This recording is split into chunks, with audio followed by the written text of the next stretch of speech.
Go! A full review coming soon. A lot of you have asked for it. Best goalkeeper you played against? You guys want a big name.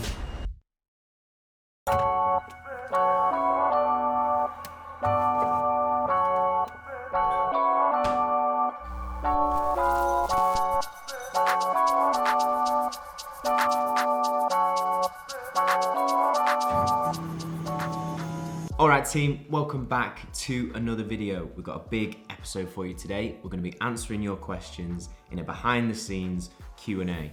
Johnny's here, we've got a training session later on. There's lots of stuff getting filmed for future videos, but whilst we go through the day, we're going to be answering your questions. I put a questions tab up on Instagram. You guys obliged, sent loads in, so throughout the day we'll be answering them, giving you a little bit of insight as well as behind the scenes look. If you enjoy the video, please hit that like button, subscribe to the channel if you haven't already. Let's get started with the day, let's head out and let's start answering your questions.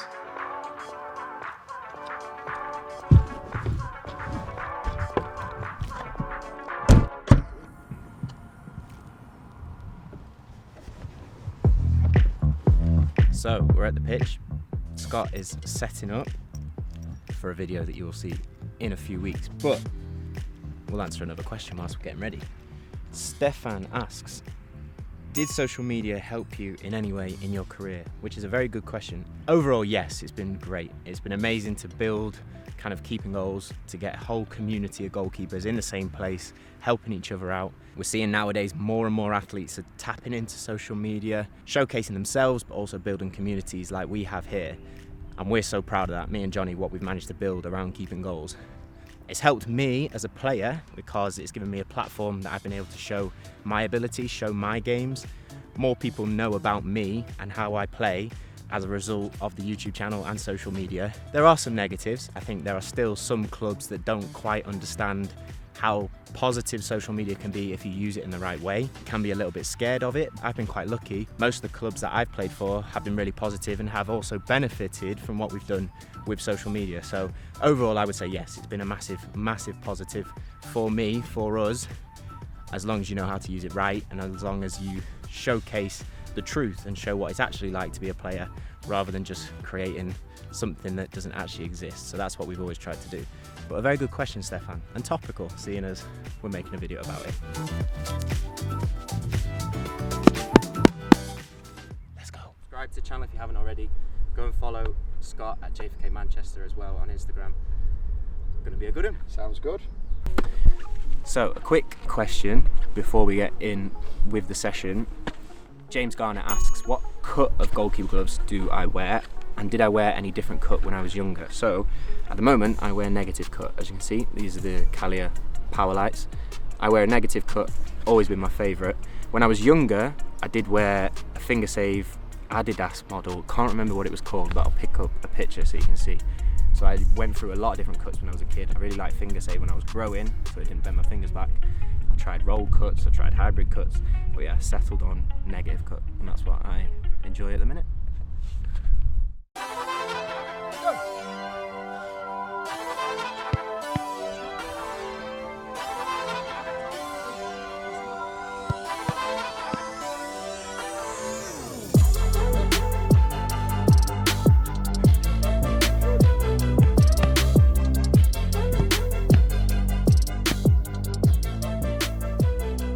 Okay, so partway through the session with Scott, got time to answer another question. And this is actually from someone you know, Scott. This is Alfie Martin. Oh, nice. One of Scott's keepers has asked, if you could give your younger goalkeeping self one piece of advice, what would it be? I'm gonna go better. I'm gonna say two pieces of advice for you, Alfie. First one, it's hard, but try and just concentrate on what you can control. When I was younger, I was always worried about my height. People would always tell me I was too small, and I spent a lot of time getting stressed out about it when I couldn't really do anything about it. Instead, I should, and I did, but I should have done more of putting that energy into the things that I could get better at. So working more on my kicking, my distribution, working more on my handling, working more on my positioning, watching more matches, analysing more pro goalkeepers, all those things that I can control, instead of worrying about something that I can't, whatever that might be for you, focus on the things you can control and get better at them. Second thing, if you're a little bit older, I'd say mid-teens upwards, try and build a bit of a team around you. It's hard when you're going through things as a goalkeeper on your own, and especially if things are tough. Try and build a bit of a team that can help you out. It doesn't have to be an official team, but for me, for example, someone like Scott, someone that I can go to for extra sessions, someone that might be able to help me on the mental side of things, that I can talk to, that I can analyse my games with, someone who might be able to help me with my nutrition, what should I be eating, someone that might be able to give me advice on what I should do in the gym. All these things which I did do, but probably not until I was mid-20s. I could be doing that when I was 16, 17, 18, and that would have really given me an advantage at where I was at. So 2 things, control the controllables, and when you're a bit older, build a bit of a team that have got specific knowledge that can help you out. That's my advice for you, Alfie. Scott, younger self, piece of advice to a younger self goalkeeper, what would you say? Enjoy your football as much as you can. Learn to bounce back from mistakes as quick as you can. When you do make a mistake as a young goalkeeper, realise that that's part of the game, and even the pros make mistakes. So when you do make that mistake, get back into training and get back into your next game as quick as you can. Probably better than my advice. That's why you're the coach. Been talking too long. Scott's like, get back in there.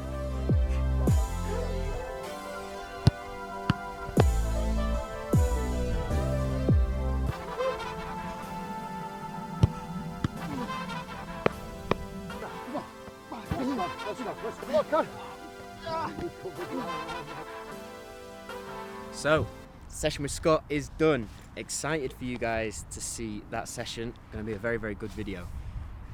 We're going to pack up now, get in the car, head for some food with Johnny, and we'll carry on answering your questions.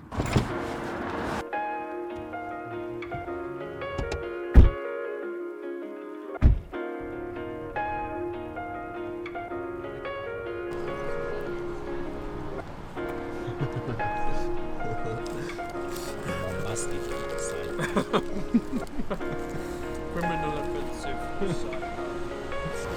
So session done. We're having a wrap. Johnny's enjoying his as well.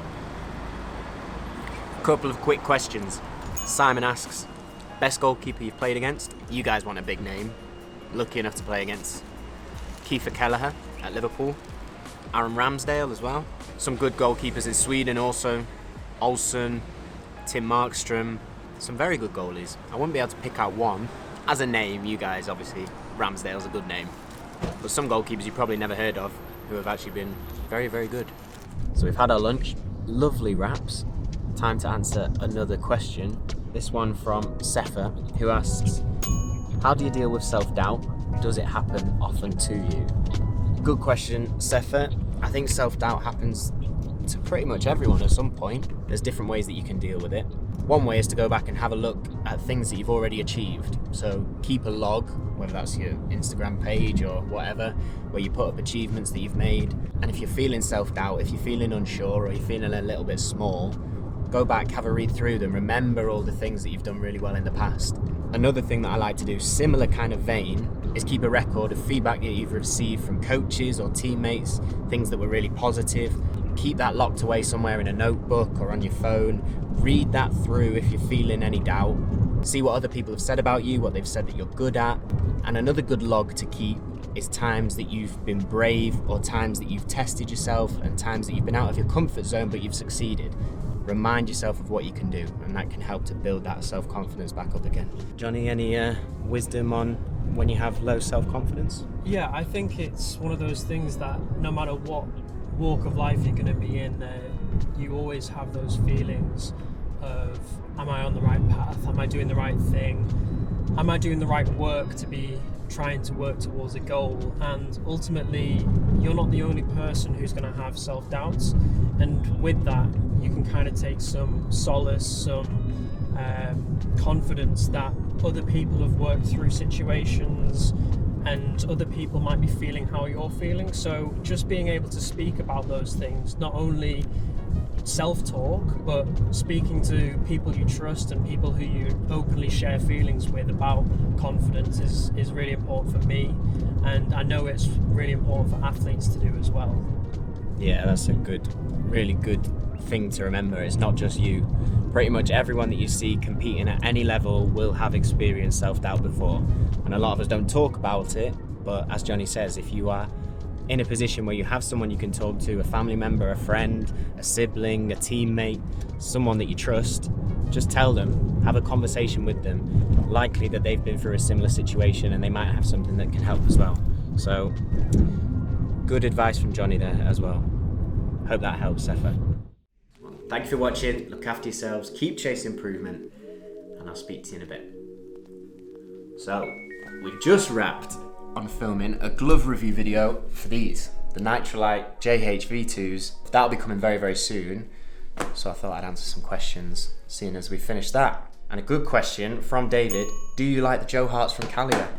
David, if you watch that video in a couple of weeks, you will find out my full opinion on them. A full review coming soon, a lot of you have asked for it, so I'm sure you'll enjoy that. And another question from Ewan, what goalkeeper was your idol growing up? For me, I had a couple. To be fair, this guy was one of them. Joe Hart was definitely one that I loved watching when I was growing up, even as a Man United fan, but playing for City, I loved watching him play.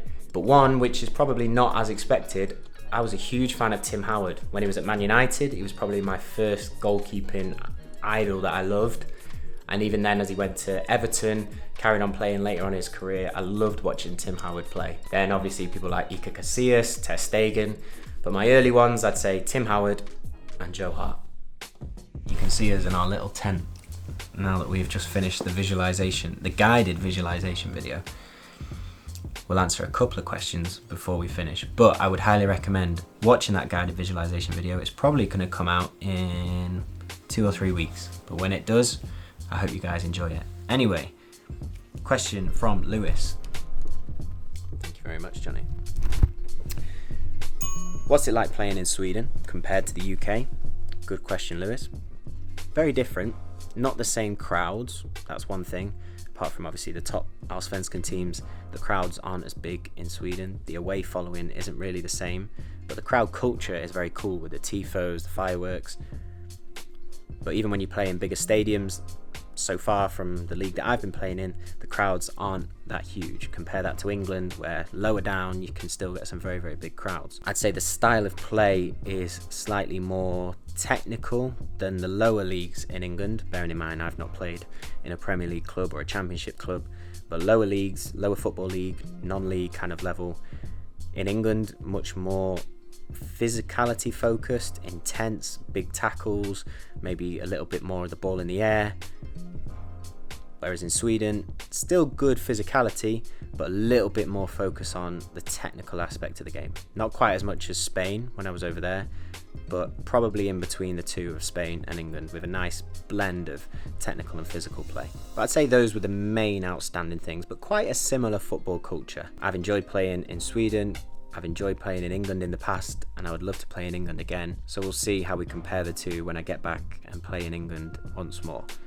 And our final question for this Q&A video, and it comes from Stu, I think it's Stu, who asks, what's the biggest aspect of your own goalkeeping game that you've had to adapt since playing seriously? And I'd say the biggest thing is consistency. When I was a younger goalkeeper, I'd have a brilliant game one week and then I'd make loads of mistakes the next week. When you become a senior goalkeeper, you can't do that anymore. You have to be consistent, you have to be reliable. That's where the trust comes from in terms of your coaches and your teammates. So building up that consistency. I worked a lot on kind of mental skills, mental tools that always got me in the same place before a game. That was a big help. Banking up loads of games, loads of reps, getting my mistakes out early on when I was younger, and becoming a very, very consistent goalkeeper. That's been the main thing that I've had to work on, and that has really helped me as I've become a senior goalkeeper. But that's it for the Q&A video. Johnny, done a great job.